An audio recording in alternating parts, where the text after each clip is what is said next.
Hello there, welcome back to another video. In this guide, we're going to show you how to customize your notifications on the Temu app.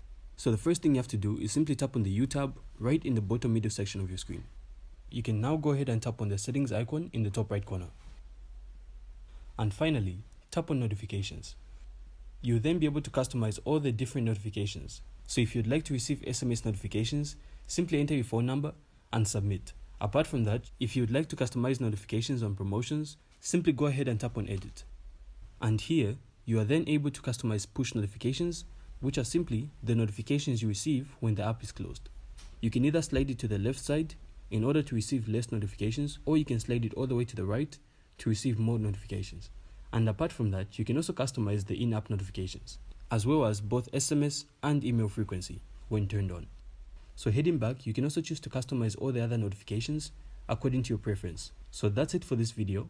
Thanks for watching, and if you found this video insightful, please go ahead and leave a like, comment, subscribe, and we'll see you on the next one.